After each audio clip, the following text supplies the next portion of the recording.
I'm Tessa Virtue, and I'm ready to start digging deep. I'm Mark Sutcliffe. Welcome to Digging Deep, presented by Zen Books and Abacus Data. This is the latest in our series of one-on-one conversations with thoughtful, accomplished people in many different fields. We talk to astronauts, entrepreneurs, musicians, television hosts, and in this case, an Olympic champion. We explore their stories, their challenges, their defining moments, and we all get to learn from their hard-earned lessons and apply them to our own lives. We start off with some rapid-fire questions that reveal little pieces of information about the guest, and then we start digging deep into those life stories and life lessons. Our guest today is Tessa Virtue. Tessa Virtue has won 5 Olympic medals, including 3 gold. She is also a 3-time world champion. Along with her longtime partner Scott Moir, Tessa won a gold medal at the 2010 and 2018 Olympics in ice dancing. She also won a gold medal in the team competition in 2018. In fact, she and Scott are the most decorated Olympic figure skaters of all time. I recently went back and watched Tessa and Scott's gold medal winning performance from 2018. I watched it with my daughter, actually, and it was incredibly powerful and stirring. Tessa and Scott began skating together in 1997 when she was 7 years old. They retired in 2019, and now, as you're about to hear, Tessa is taking an MBA program, and she is planning to become an entrepreneur, and I think she'll be a huge success. This is one of the most enjoyable interviews I've ever done, and I've done tens of thousands of interviews. This is a chance to get inside the mind of an Olympic champion. In our conversation, we talk about how Tessa overcame some of the challenges that she faced early in her career, including bullying. We talk about being present. Tessa tells a great story about how she told herself, "I am unstoppable," before she stepped on the ice for a gold medal winning performance. We talk about the risk that she and Scott took when they came back and tried again for another gold medal. We talk about how feelings lie, about finding her voice, about the advice Tessa has for young people, especially girls. And there is one lesson in here that has really stuck with me. It's about practicing failure. It is one of the best that I've ever heard. I've been sharing this with everyone I know ever since we spoke. Now, one last thing before we get started. If you like what you hear, then please subscribe, post a review on Apple Podcasts and elsewhere, and share this podcast with your network. And if you're looking for more information about the show, if you want to read my daily blog where I post every single day of the year, or subscribe to my newsletter, The Weekly Dig, which has 5 very quick items I've learned about each week, please go to our website, letsdigdeep.com. That's letsdigdeep.com. You can also find a link to my TEDx talk. Now, let's start digging deep with Tessa Virtue. Tessa, it is such a pleasure to welcome you to Digging Deep. I am such a fan of you and your partner, Scott Moir, of course, who just represented our country so well and accomplished so much. And I'm so excited to talk with you, not just based on your accomplishments as an athlete, but also your burgeoning career as an entrepreneur. I'm really excited to talk to you about the next chapter of your life. So thank you so much for joining us today. Thank you, Mark. And the feeling is mutual. I'm a big fan of yours too. So it's a pleasure to be on today. Oh, thank you so much. So let's start with some rapid fire questions. And I'm really interested to hear some of your answers to these. Let's start with your childhood. And you had a very interesting childhood. We'll get into this a little bit because you did start skating so young, obviously, and your path was established very early. But what is your fondest childhood memory? My first thought is being at my grandmother's pool with my whole family. We spent a lot of our summer days there growing up, and another just being on the road. But both my brothers played hockey, AAA, and so I was, the youngest of 4 kids, 4 really athletic kids, and so we were all in tow as we went from tournament to tournament. And my mom did such a miraculous job of claiming we had these parties. She would say, "Let's have a party," and even until adulthood, I referenced these parties. And one day she looked at me and said, the party was really just yogurt and fruit on the hotel bed. But she just made it such an event that I longed for and looked forward to those parties. And I think about them so affectionately. Oh, that's really sweet. Who was your hero when you were 10 years old? Kimberly Glasgow, the ballerina at the National Ballet. And I idolized her in every single way. And in fact, one day I got to take a ballet class from her, and I'm amazed I was able to stand up. Wow. Now, this may seem obvious, and maybe the answer will be, but what did you think you were going to be when you grew up? I ask that question of people whose careers are formed much later than yours was, but what did you think? Well, it wasn't a figure skater, I Oh, don't was it? think, but I Okay. used to, yeah, I used to say that I wanted to go to the Olympics. I guess I had the sense of being on the world stage. I just wasn't sure in what capacity. And so I often said gymnastics, maybe, something athletic, although I also longed to be Barbara Walters for much of my childhood. I think that would have been my answer. Okay. Wow. That's interesting. So I'm coming for your job, Mark. Yeah, exactly. What's your life story in 6 words? Sport, discipline, ambition, travel, and art. Is that Okay. 6? That's Or is that 5, but 5? that's okay. Oh, 5? Yeah. Okay. You can use one more if you want, but you don't have to. One more. Family. Okay. Is there a mistake that you made that was a great lesson for you somewhere along the way that you could share? Many. Many, I'm sure. I lied to my mom once. I must have been in high school. I know every teenager lies, but I was a good kid, and I lied to her about where I was. Uh, I don't know if I was at a party or what, but that was a turning point because I felt the repercussions and just the consequence of that more personally. Just it didn't sit well, and just a lesson learned moving forward. Just it's so much easier to always tell the truth. Wow, that's interesting. So Hmm. it wasn't so much how she made you feel, but how you felt about it after doing it. Is that right? Yeah, we had a lot of freedom as kids, and I was never grounded. I didn't have a curfew. Like I said, I was so enveloped in the sport world that I was quite disciplined, anyways. And it was certainly more how I felt about it, and I felt like I had broken that trust that my parents had given to me. So yeah, I always hung on to that. Yeah, you obviously have a healthy conscience. I hope Yeah. so. For what do you feel most grateful? Family and opportunity. I've been so lucky. I mean, everything from being born in Canada to being able to pursue a passion, to be surrounded by so much love and support. There's a lot for me to be grateful for. What has been the best year of your life so far, and why? You've had a couple of very obvious, terrific years, but what would Yeah. you say was the best?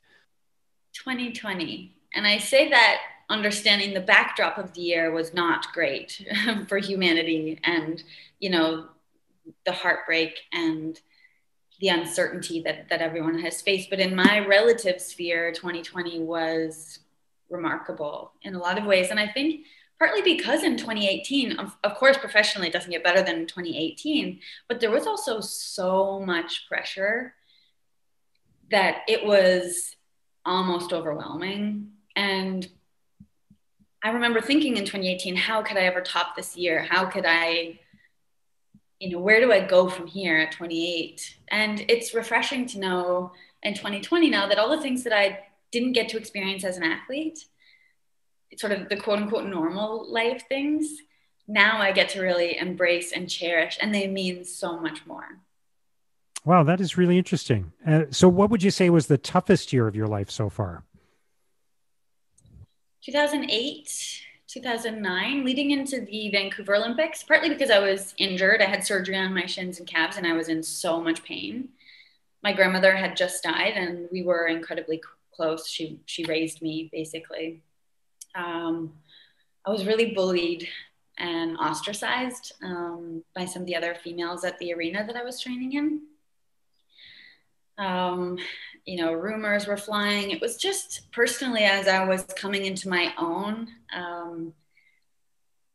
it was really hard emotionally. I felt very alone. We'll come back to how you got through that at some point, and what advice you might have for others on that. What one person has had the greatest impact on your life? Scott Moyer. What is the most important lesson you've learned that you would share with others?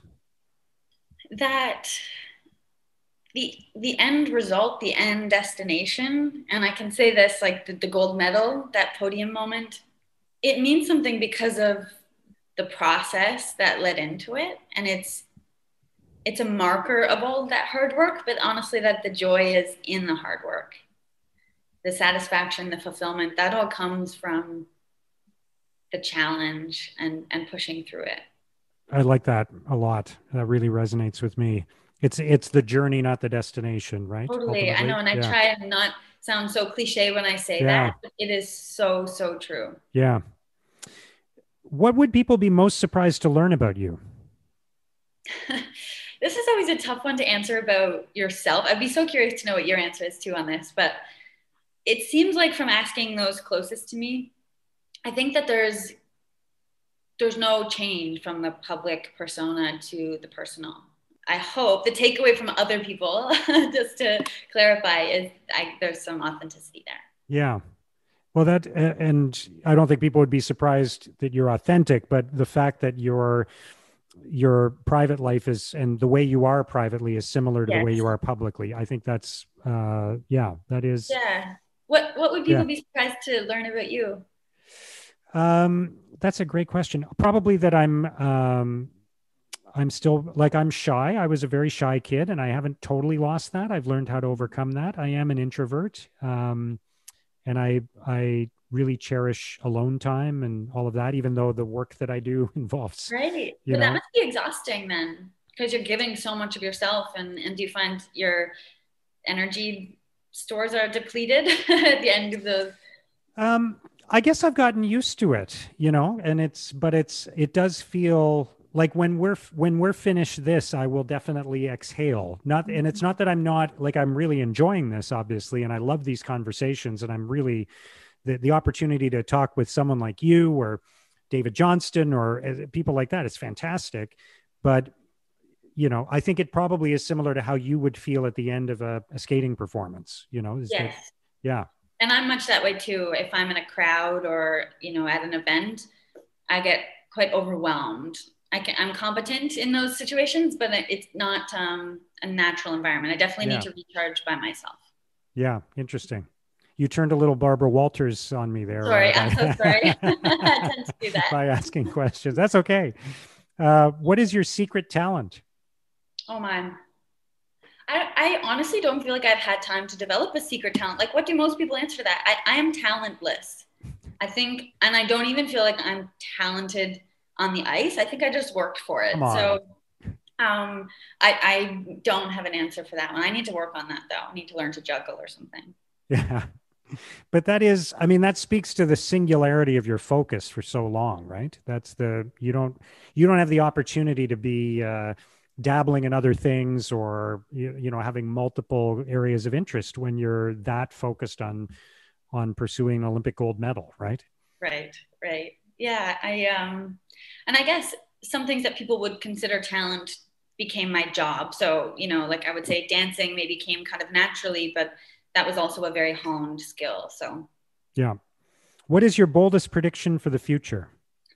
about myself or the world? Whatever you prefer. I have a lot of bold predictions for my own path because I'm a big thinker. I'm a big dreamer. I'm not so great about the minutia, the details of day to day, but I'm a big thinker. So I will have my own company someday. I'm sure you will. What would be the message of your commencement address if you were speaking to a group of students right now? Do the work. Put in the work. Embrace failure. Make that part of your story. And be present. Be present every bit of the way. and thank the little people. Thank all of the people with jobs that are seemingly thankless along the way. They often make the biggest difference. Those are fantastic points. What has been a recent epiphany for you? Is there anything about which you've recently had a discovery or changed your mind or something like that? That not everyone cares deeply about what they're doing or a task or a job. I think for so long I was surrounded by people who were pursuing excellence on such a grand scale, and there was no wavering on that desire to be one's best in everyone that I was around. And now I'm finding myself in different spheres where I realize, oh, that's not that common. It's not that common to put every bit of yourself into, pursuing a certain goal. And maybe just the care level, the care factor, is one thing that I'll just have to reconcile or I'm learning to understand in different people. Yeah, and that's interesting because if when you start your own company, that'll be an interesting dynamic, right? Because you're not going to necessarily be around all kinds of people who have the same passion and drive that you do. Right. Yeah. And, this sounds really selfish, but a lot of the people that were around us are nutritionists, mental prep coach, or osteopath, everyone who are coaches, their success was dependent on our success. So they were very engrossed in helping us and bolstering us, catapulting us forward into greatness, if you will. But now, yeah, it's just kind of realizing that everyone is at a different place in their own journeys and processing that. And maybe as I'm saying that out loud, it sounds a little bit crazy or egotistical, but it's one thing to just navigate beyond the sport world. Yeah, interesting. Is there a book that you are most likely to recommend to other people that's had a big impact on you? My favorite to date is Gentleman in Moscow by Amor Towles. Have you read it? No, I haven't. Tell me more about it. It's just so beautifully written. It transports you. So many of the sentences I just remember reading and wishing that I had constructed myself. And you're totally enraptured in this world, this Russian count in a hotel, confined to the walls of the hotel. And yeah, it's worth a read. Okay, I will check that out. What's yours? What's your book that you would? Oh, there's so many. I have a lot of favorites. Fiction-wise, I really like Ian McEwan, who wrote Atonement and many other books that I've read. Stephen King wrote a book about writing that I really enjoyed called On Writing, that I really like. And then there are some really good business books like Good to Great that I really like. So yeah, there's a few. Yeah. That's my list here. Well, Tessa, I really appreciate you answering those questions. We're going to dig a little deeper into some of your answers and your story and the really interesting transition you're making in the journey, the path that you're on now. In just a moment, we will start digging deep with Tessa Virtue. We're just going to take a quick break so I can tell you a little bit more about the presenting sponsor of Digging Deep, ZenBooks. ZenBooks is Canada's go-to cloud accounting firm. They are not your typical accounting firm. I know the founders, Colin and Eric. I've worked with them for several years. And here's why I think you should consider working with them too. First of all, they bring a fresh, unique, modern approach to what is a very old-fashioned industry. These guys were working remotely and in the cloud long before it became cool. ZenBooks also uses technology to your advantage. I think this is really important. They give you the tools and analysis you need to monitor your business in real time. That's so valuable right now when everything changes so quickly. Yes, they're a virtual accounting firm, but that doesn't mean they're offshore, and it doesn't mean they're inattentive. ZenBooks combines the efficiency and effectiveness of a cloud accounting service with all the benefits that you'd want from a trusted advisor. high-level advice, and strategic support. Now, here's what I think is going to happen if you work with ZenBooks. You'll probably start out taking advantage of their cutting-edge cloud accounting solutions, but in the long run, I think you'll stay with them because of their strategic guidance and problem solving. Among their core values, they specifically list being candid and proactive. Isn't that exactly what you want from a trusted advisor? Look, even if you're already working with an accountant or a bookkeeper, or you have some accounting staff on your team, I think you should still talk to ZenBooks and learn more about their tools and their expertise. Check out ZenBooks at zenbooks.ca. That's zenbooks.ca.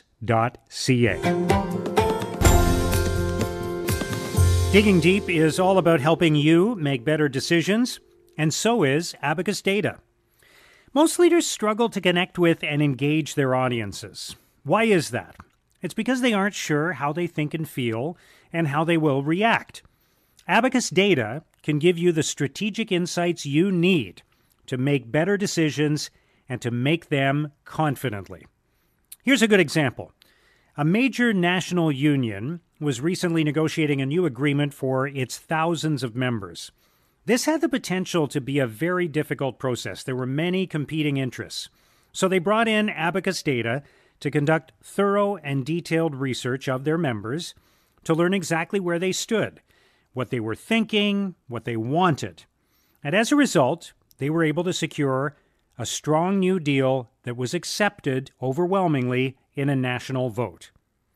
Abacus Data helps all of its clients understand what's really happening in the minds of their employees, clients, and stakeholders. They help them avoid costly blind spots. And they're really good at what they do. In fact, Abacus Data was one of the most accurate pollsters in the 2019 Canadian federal election. Make the one decision that will improve all of your other decisions. Let Abacus Data help you move forward with confidence and clarity. Go to abacusdata.ca. That's abacusdata.ca. Tessa, once again, it's so great to be chatting with you. And I think I shared with you before, my mom is a huge figure skating fan, and I remember taking her to the Canadian Championships. I don't know what year it was, but it was when you and Scott, your partner, were, I think it was in Ottawa, and you were just coming out of juniors, I think, or you. Okay. Yeah. That would have been the year that we narrowly missed going to the Olympics in 2000. Exactly. Yes. Yeah. That would have been a heartbreaking year because we just thought we would qualify to go to the games. We won we were second in two of the three components. And I remember just being devastated and vowing to one another that we would never, be put in that position again, where there was any doubt about going. But Ottawa always has a special place in our hearts. We've had some really, pivotal moments career-wise there. Yeah, and I remember seeing you guys, and everybody was, I think everybody could tell you had an amazing future. Nobody, of course, you can never know that it's going to be as incredible as it was, but I think everyone had a sense at that time that there was great stuff ahead for you. So right away, my mom and I were both sort of zeroed in on your careers, and we've been following them ever since.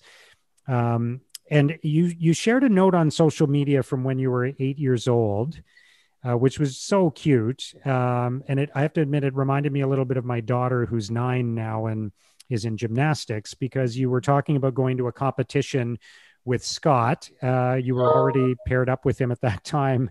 And I think it really underscored how at a very early age, this was starting to become central in your life. So can you talk about that dynamic? And obviously there are pros and cons to, there are a lot of benefits to sport, no question, but there are obviously tough decisions that parents have to make about how deeply they're going to let their kids get involved in competition at that age, right?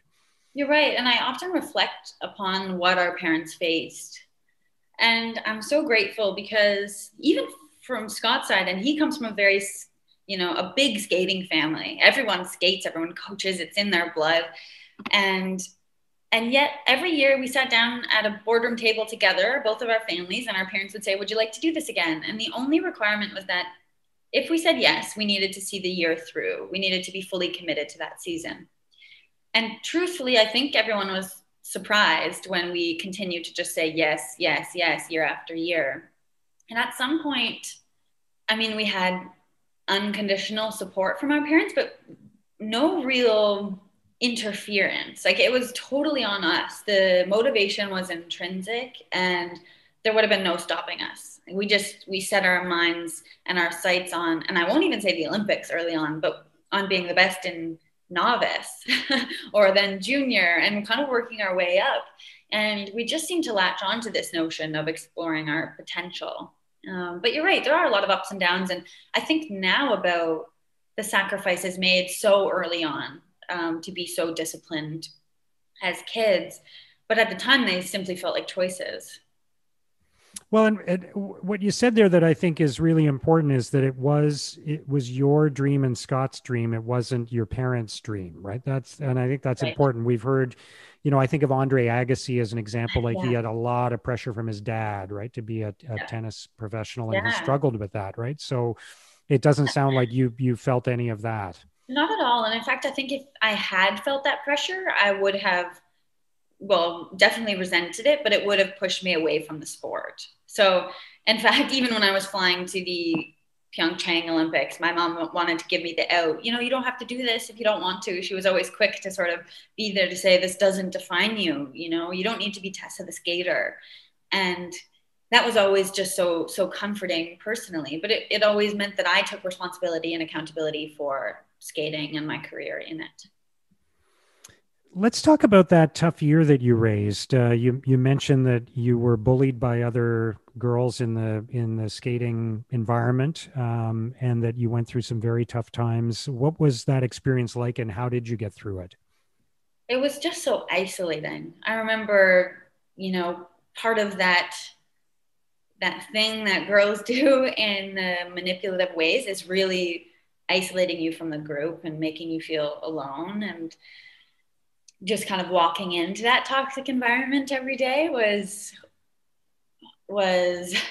something else.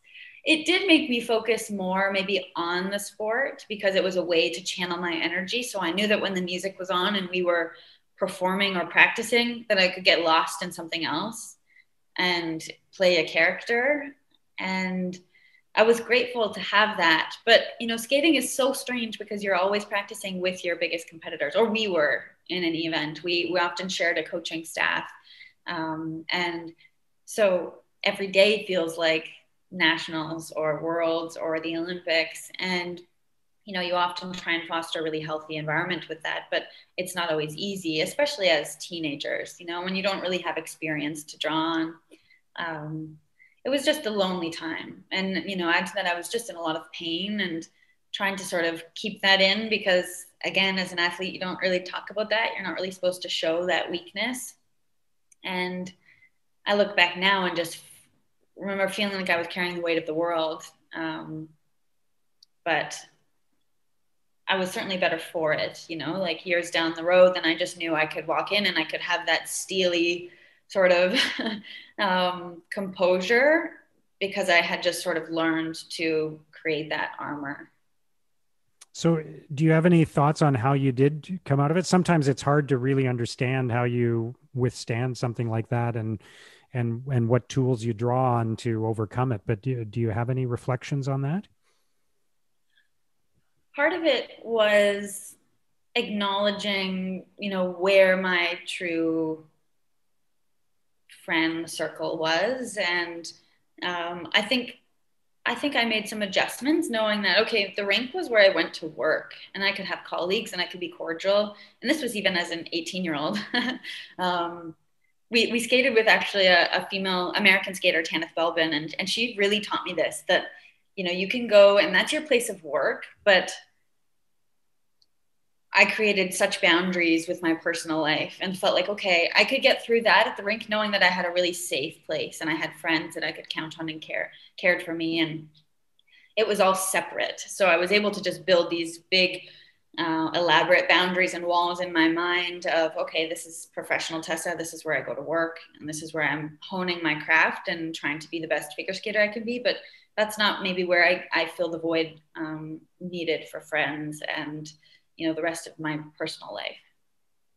Yeah, that's an important distinction. And tell me more about sort of your mental practice when you were an athlete, even since then. But how much did you focus on that? Obviously, you were doing a lot of physical training, but what were you doing in terms of mental preparation? We did a ton. I mean, part of that in those years, and I'm thinking about the 10 years we spent in Michigan was so part and parcel with the work. So the preparation we did was basically a little like Chris Hadfield's mentality of what could possibly go wrong and how do I train and prepare for that. I mean, a different scale because we're not going to die if we don't twizzle properly, but it was sort of how we wanted to approach it. And at that time we also did a lot of marriage counseling, so it was just strengthening our bond and relationship,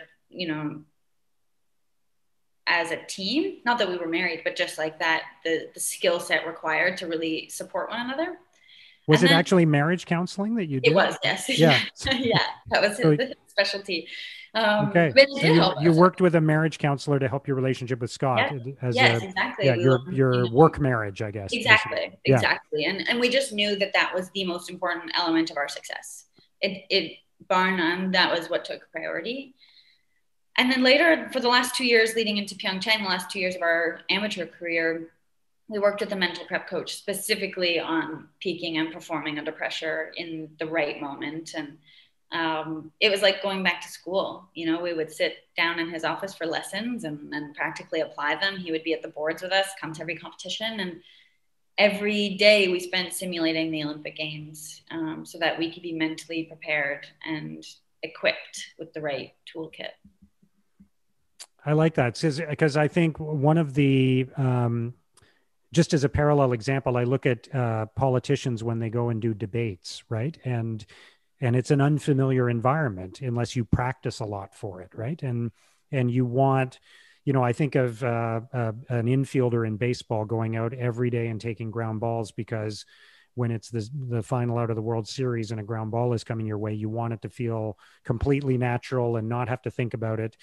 And so that idea of simulating the big event over and over again so it doesn't feel unfamiliar to you when it happens, right? Totally. And even the uncomfortable nature of it, we lived with that sort of unsettled anxiety 24/7 for those 2 years.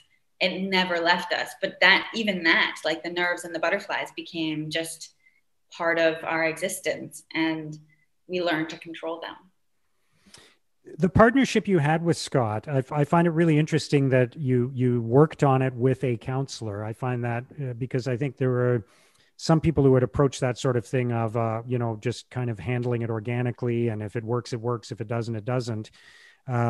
So it's interesting to me that you invested in it in that way, because as an observer, and I think everyone noticed this, you guys really had a fantastic partnership. Obviously, you were there, you were committed to each other, you supported each other, you made each other a huge priority. You finished each other's sentences sometimes. So can you just talk about that dynamic and how to cultivate a great partnership like that? Yeah, it started out really young. We worked with great coaches who instilled in us the importance of taking care of one another and nurturing that bond. And we set boundaries early on when we were 8 and 10 of, never name calling, never blaming one another, never allowing ourselves to go down that slippery slope because, disagreement after disagreement, it can just, intensify. So we really respected one another. It was an equitable partnership on all accounts. And as you say, investing in that was really important because we didn't want to leave anything to chance. I mean, 22 years, of course, there are highs and lows, but no matter what is going on, we need to get on the ice and do our job.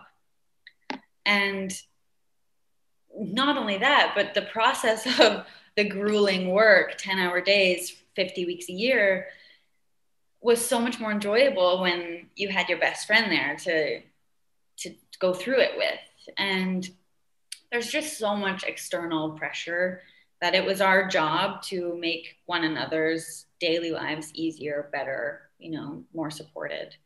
And at the root of it, that kind of deep level of care, I think, is what, people saw and maybe resonated with. But it was the center of everything for our career. Yeah, and it strikes me that that would have been an essential ingredient in your success, because at the highest levels of sport, there are, so many tiny little margins between one performer and another, one team and another, that something like a really strong bond with your partner can be part of what puts you over the top, right? Absolutely. I think it was a difference maker for us.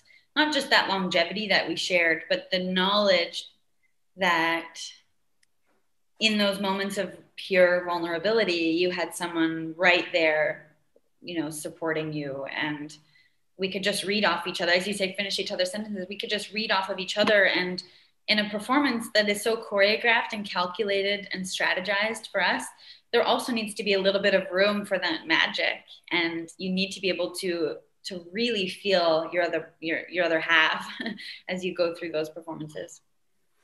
You talked earlier about not focusing on the end result, but remembering that the joy is in the hard work along the way. And I was hoping we could talk a little more about that, because I think that really resonates with me. It's one of the most important lessons I've ever learned. I think we can all get focused on things like, how people are going to think of us when we achieve something, or, we want to go down a certain path in our lives or in our career because of the respect we'll get, or those kinds of things. But if you don't enjoy the day in and day out of it, it's not going to make you happy, right? So can you talk more about that? Absolutely. And even, to your point, even the stipulations or expectations we put on ourselves. So, should I win the Olympic medal, I'll be happier, or I'll be cooler, more fulfilled, I'll be different. Like, I think there's this sense that we've spoken a lot about this with our American counterparts, and for a while, biggest rivals, Meryl Davis and Charlie White. And we spoke about this because I think we went into the Olympics with different mentalities of this. Like, they've grappled with that sense of like, does it change you? And the realization is that nothing changes, And for us, we had the same people around us before and afterwards, and no one treated us differently. I didn't feel different. I didn't walk differently. Nothing really changed. And that revelation was really interesting. And in fact, I remember some of our biggest competitions where we would like win a world championships. I remember just crying afterwards, and someone saying, what's wrong? You've won the world championships and you're in the south of France. Like, what could be wrong? And I just said, well, it doesn't feel like I thought it would feel. And so often, we talked about this a lot with our sports, like that feelings lie. And it was a big thing heading into the 2018 Olympics, was that we couldn't anticipate a certain feeling on the ice. We couldn't be longing to repeat something. We couldn't be striving to feel a certain way in the moment. We just had to be able to adapt. And that was huge, because when we stopped trying to replicate this idea of success or what we thought it should feel like, we were way more open to embracing the exact moment that we were in. And yeah, realizing like the happiest we'll be is on the ice. The podium is fun, but then you go into this like crazy week of no sleep and interviews and exhibition performances, and you're probably sick or injured. And it's like, that's not what you dream of. That's not the feeling you dream of. The feeling is knowing that you've put your all into the process. So there is sometimes a perception, and it may even be true in some cases, that in order to win, you almost have to have this kind of pathological desire to win, that you can't live without it, and that sort of thing. And I think there are some people for whom that was part of their path to success. I suspect that's not the case with you, as much as you wanted it. Do you think you could have lived without, could you have been satisfied with the process even if it didn't lead to a gold medal? That's such a great question. It's one thing we talked with our coaches a lot about, especially as we decided to come back, because we had taken 2 years off of competition after Sochi. We took a huge risk to come back, and everyone thought it was insane. Like, people thought we were bananas for even thinking about coming back. And so we talked about that. Okay, let's say we invest everything in these next 2 years, no stone left unturned. We show up in Pyeongchang and we're 10th or 15th or 20th. Are we okay with that? And we convinced ourselves that we would have been. And I think we would have been, because of the training we put in. It was the best 2 years of our lives, like in careers, with the best team, and just feeling like we were in our element. So yes, I think we would have been okay with that, but it would have been hard. I mean, we're fierce competitors, and we would have done anything to win. But I would like to think we always had that perspective too. I mean, it's ice dance. It's just sport. And if that moment at 28 and 30 defined the rest of our lives, then that's quite sad, actually. So yes, it was huge and we were so happy, but it wasn't everything. Is it a different kind of pressure when you come back like that, though, and you've already won an Olympic gold medal and you're going for another one, and there's there's that expectation almost? Is it a different kind of pressure than perhaps when you've never won? Yes. Yeah, there's nothing harder than defending. And in fact, I think that's probably why Sochi was so difficult for us, because we really felt the weight of that, and wanting to, like, anything less than defending that title was a failure or a huge disappointment. In Pyeongchang, I think we had a bit better perspective of doing it for ourselves on our own terms, and realizing that the world will move on, whether we're fifth or sixth or first.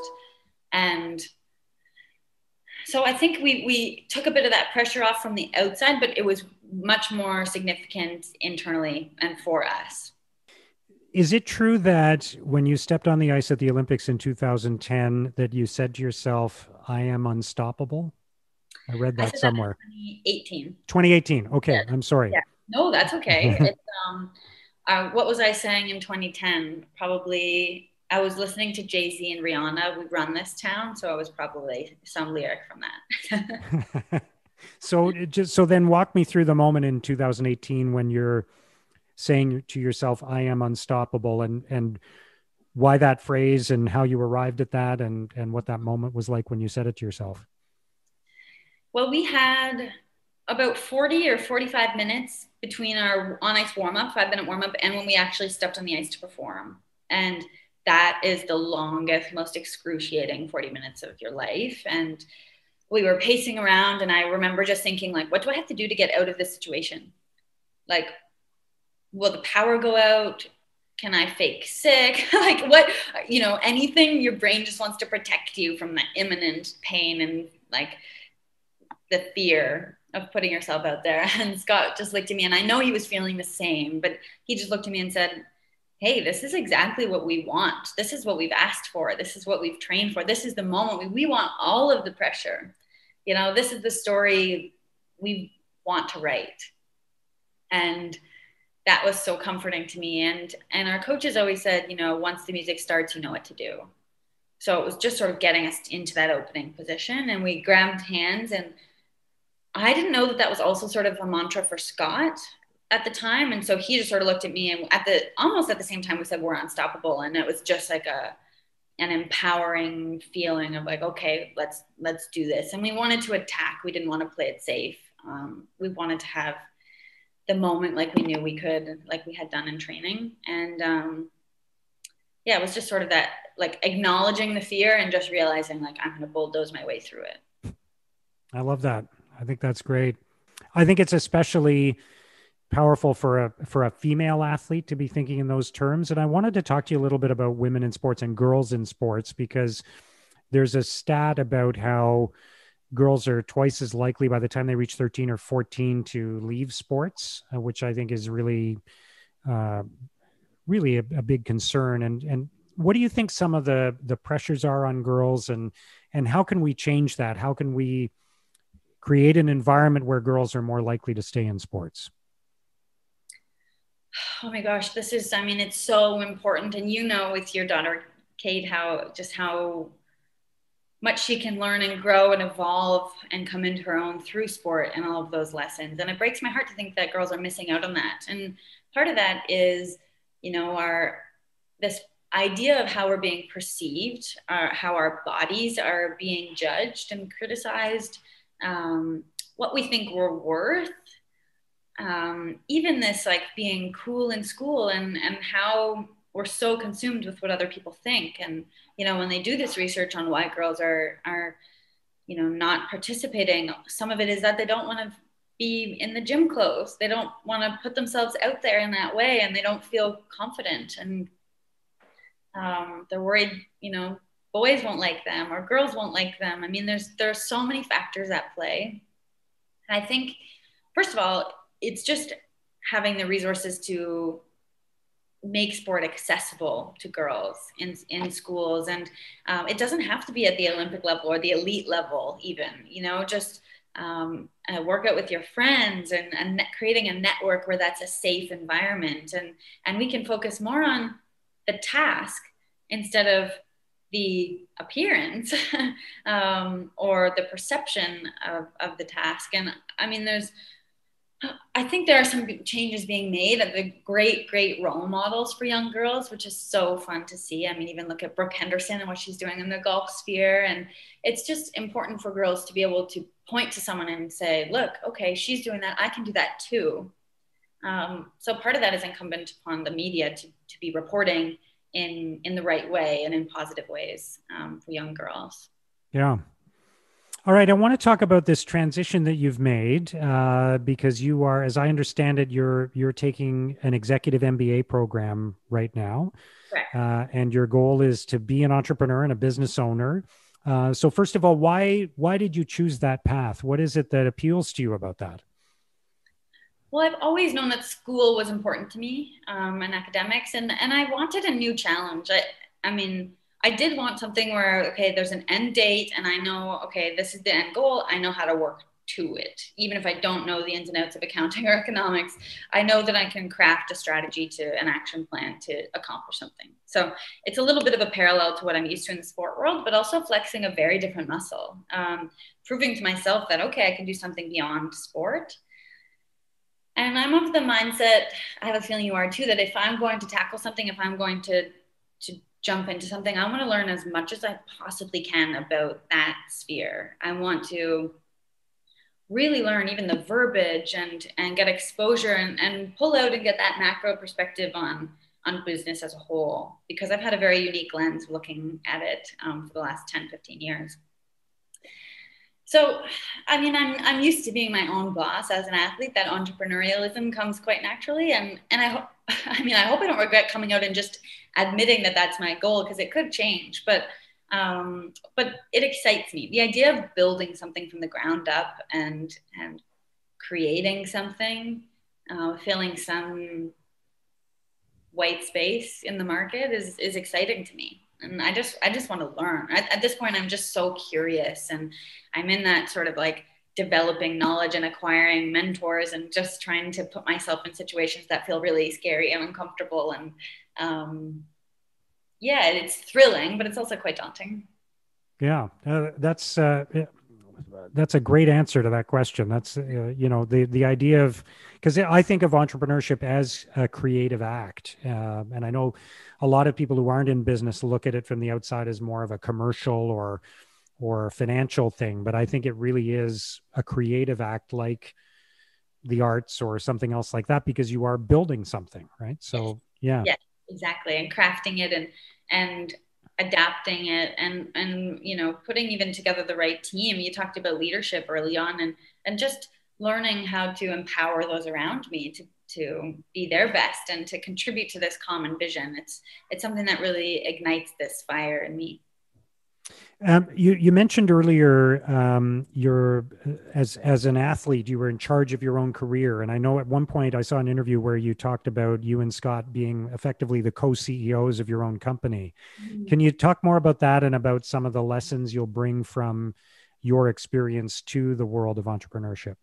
Yeah, well, I'm grateful to B210, the organization that helped us in Montreal. It's privately funded, and they really offer an integrated sports service team.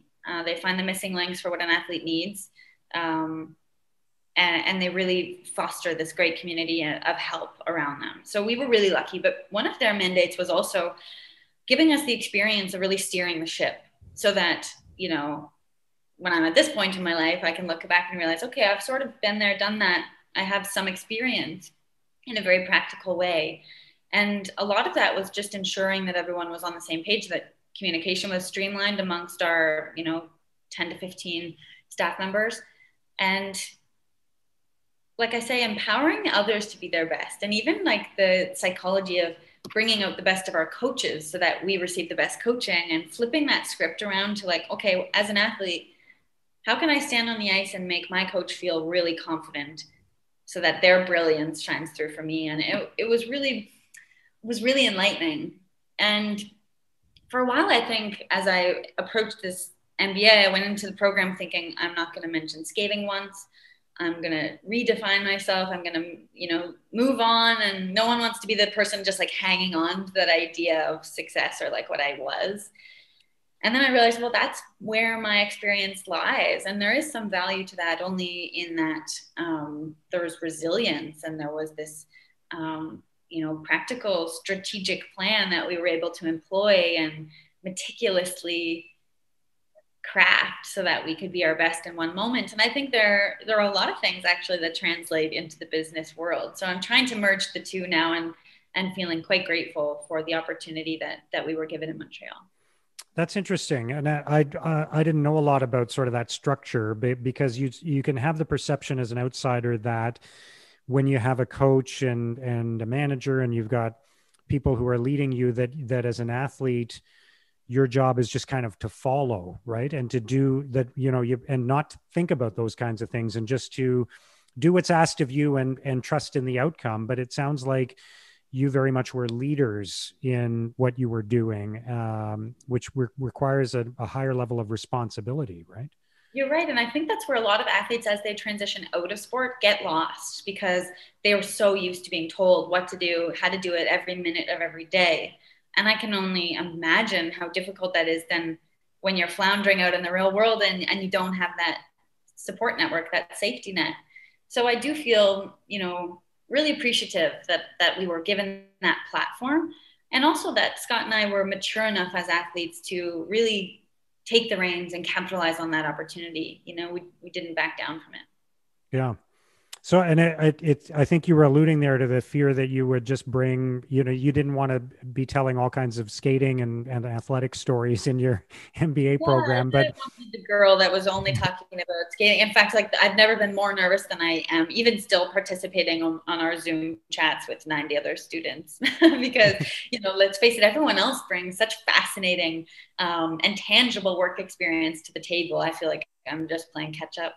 Yeah, you're just multiple Olympic medal winner. That's all. Yeah, you got nothing. You got nothing to share. Oh, here's Tessa with another figure skating story. Here we go again. You're all rolling your eyes at me. Yeah. No, I'm sure there's. They must be fascinated to hear some of your, some of the practices that you applied to figure skating, which are, I think, really relevant to business, right? I think there's a lot that's transferable there. I think so too. Yeah, I'm learning that and learning to embrace it. Yeah. Is there, when, do you ever stop being hyper competitive when you've been in that environment for so long? I mean, this was a big focus of your life for so many years. Are there areas of your life where you can let that go, or are you ultra competitive everywhere? Yes, there are definitely areas where I can let that go, but I think across the board, I'm always striving to be the best version of myself I can be in every role I play and every venture I take on. So the standard or the expectation that I set for myself is really high. It's a really high bar. So I grapple with that sometimes. That perfectionism, that is maybe a harder quality than the competitiveness to escape. But I think the competitive spirit comes out when I am on a mission for something I really, really believe in. And right now, I mean, there's a lot that I'm excited to take on, but I feel I haven't quite found that next gold medal. I'm working incredibly hard, but I'm not like, I don't have the narrow focus, and that's okay. I think that was maybe the biggest thing to realize, like, that's okay right now to just be open to so many more things. Yeah, but it's unfamiliar, right? It is. Yeah, it is. Yeah, for It is. you. I mean, I think if I'm honest, once that switch goes on, then, I'm right back into that headspace. yeah, there'll be something, and then it'll be, yeah, right back to where you were before. I read an interview in which you talked about finding your power and owning your power, which again, I think is very relevant to women and girls. Can you talk a little bit more about that and what you meant? Yeah, I think, you know, unfortunately, still in 2020, there's this idea that girls should take up, you know, no space and be demure and make ourselves small and, sort of dim our light, so to speak, um, for the sake of others. And there are such strict guidelines to how we should look, how we should behave, what is expected of us, what is appropriate, that I think for me, finding my voice and finding like strength in the vulnerability of just being completely transparent with those around me was really pivotal, because we have this idea of who we should be because we're taught that. And at some point you just have to break free from that and realize, well, this is who I am, and this is my truth, and this is what I believe in, this is what I stand for. And that requires a bit of assertiveness, a strong sense of will, but more importantly, just a sense of value. And that's once you know, like anyone, once you know your values, it's so easy to feel complete and feel like you can easily step into any room and just be yourself. But I think females have a much harder path to finding that, because of the pressure, the intense pressure that's surrounding them. So I want to come back to what you said about the commencement address and some of the themes in that, because I thought that was really powerful. Do the work, embrace failure, make that part of your story, be present, thank the little people. Those are all, each of those is worthy of a conversation on their own. But can you talk a bit more about do the work? Because I think that ties back to the journey rather than the destination as well, and that whole thing. But I'm going to offer my own personal comment to start out, which is I find there is in our culture sometimes too much of an emphasis on shortcuts and how to do things quickly, as opposed to just reinforcing the idea that everything good comes from investing time and energy and working hard. You're so right. And I liken it a little bit to those studies they do when people win the lottery, and how you think that might be what you want, and suddenly you get this big fat check, and then what? Because you haven't earned it, and you haven't put in the work to really deserve that money. And I just think nothing feels good when it is just handed to you on a platter. Like you say, we're all about this instant gratification right now, and I worry about the generations coming up, because that is so prevalent. This quick fix, easy recipes, like just, give it to me now and give me the dopamine. And in sport, I mean, we were planning 8 years out. Every rep I did in the gym, I was thinking about how it would affect me, 5 years down the road. And every time I walked into the rink, I would think, what do I have to do in the next 5 hours to make sure that I'm proud of myself when I leave the rink today? And it was never shortcutting myself. I knew that it wouldn't sit well if I sort of like, edged my way out of doing some work, got out of that tough double run through or something. I always felt better when I did the work. I think there's a pride in that. And that, like I said, that is honestly where the happiness comes. It's like when you think you can't do something, you feel challenged, and you do it. You come out on the other side and you think, oh, wow, okay, that's not so bad. And then the next day you sort of face the same thing because we can't hold that in our minds sometimes. Yeah, that's true. Every day you're like, I have to remember this feels good. And then the next day you think, I don't want to go to the gym. Yeah. But there is something incredibly empowering about just, and it doesn't have to be an Olympic gold medal. It doesn't have to be something massive, of just setting a small goal, even for a workout or something like that, seeing it through, doing something you didn't want to do, seeing it through, getting to the other side, and then realizing you can apply that to almost anything, right? Absolutely. And that's an addicting feeling too. You can start to crave that sense. And we certainly, I think both Scott and I felt that. And embrace failure, make that part of your story. Can you talk about how you didn't have many failures? Obviously, you guys did really well, but there were some. We had tons, Mark. I mean, I feel like our failures they just cover up all of the, if you were to pile them up, I mean, it's a mountain of failure. See, that's really interesting because, of course, you lived those experiences, and I just watched them from the outside, and so it's easy for me to kind of summarize your career in terms of the gold medals. But Yeah. you were experiencing them day in and day out, right? Oh gosh, failure after failure, and big and small. The best way that I think I could tangibly explain like how we learned to embrace that was our Russian coach Marina Zueva had this whistle, and we had to go through a full run through of a program, which is hard in itself. And every time she blew the whistle, we had to fall and immediately get back up and get back into the program. And sometimes she would blow the whistle, 10, 12 times in a program, and you're falling and getting back up. And the point was you had to get back up, refocus, and try and maximize, and accumulate as many points as you possibly could, even still. And I realized then that unlike our competitors who didn't practice falling, even if that happened in competition, we didn't miss a beat. And we were able to reframe, regroup together because we had practiced it. We had practiced what people fear and sort of taken out the mystery of it. We embraced it, and it was part of our process. It was part of our preparation. Even, I mean, in the lead up to the Olympic Games, we had competitions that weren't successful, but because of those competitions, we made significant changes to our programs, which then allowed us to probably win. And we were even able to be aware of that in the moment. Like, I mean, again, I guess another cliche, but those are the real opportunities for growth. We knew that we could perform well if the ice was perfect and we were healthy and, getting along and nothing would get in our way. But that's not really what a champion is. A champion can do it when the ice is really rough, when your music cuts in and out, when someone gets in your way, when someone in the front row is throwing popcorn on the ice, like whatever it is, we just knew that we could overcome and get through.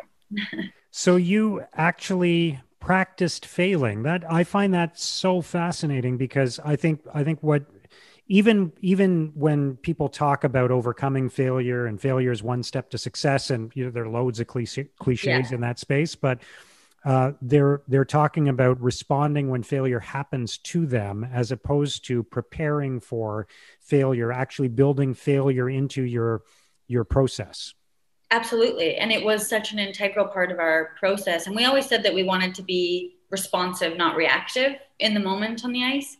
And even at the Olympics, when we would have these tiny little bobbles that maybe only Scott and I felt, we knew that was a moment. Okay, here we go. We're locked in. We're focused. We were grateful for them instead of fearful of them. That is, well, that's incredible. And I think there's a great business lesson in that, because I mean, there's a life lesson too. I think most people go through life hoping that bad things won't happen instead of preparing for when they do, right? That's a simple way of putting it. You're so right. And even in the workplace, I mean, just setting the culture of it's okay to fail. In fact, if you're not failing, you're probably playing it way too safe. You're not playing with what is possible. And so if you have a boss that is okay with that and uses it as an opportunity to grow and learn from it, and it takes sort of it cuts the edge, but it's not a taboo thing. Like, let's talk about it. Let's dive in. There's so much more to glean from a failure than there is a success, because how often do we break down our successes? We don't achieve something and then think, okay, let's go through the model of what got us there and blah, blah, blah. But if you fail, you reconstruct things, and you're diving deeply into the ins and outs of the process. So yeah, I think that there's a lot to be learned from that. Yeah, I read something in a book recently about, I think it was in a book, but it was about doing in business, you should do a pre-mortem, not a post-mortem. You should do a pre-mortem where you sit down before you embark on a project and you figure out all the ways, you pretend that it's the end of the project and that it's failed, and you discuss all the ways it failed. And then you work to avoid all of those ways as you plan the project or prepare for them, right? So, I love that. Yeah, that backward imaging is so powerful. Well, Tessa, this has been incredible. It's been fascinating to chat with you. And I think there are so many amazing lessons from your athletic career that you will apply to business going forward. And you're going to be a great success at that too. When I first created this podcast, you were one of the first 2 or 3 people I thought of in terms of wanting to interview in this format. So I'm really grateful that we were able to make it work and that you agreed to do this. So thank you very much for your time and for all the great lessons you shared today. Thank you, Mark. I really appreciate it. Such thoughtful questions. It was an absolute pleasure to chat.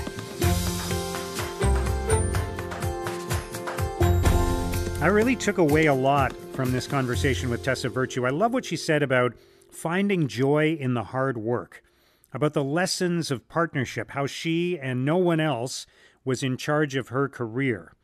There are so many great lessons for young people, particularly girls.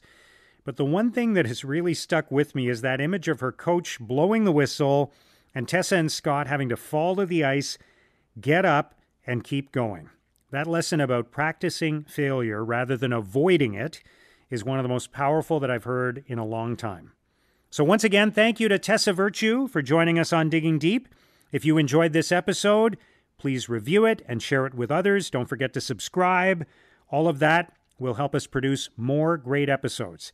And if you want to keep digging deep into topics and lessons like this, please subscribe to our weekly newsletter and read my blog at letsdigdeep.com. Letsdigdeep.com. Thank you for listening.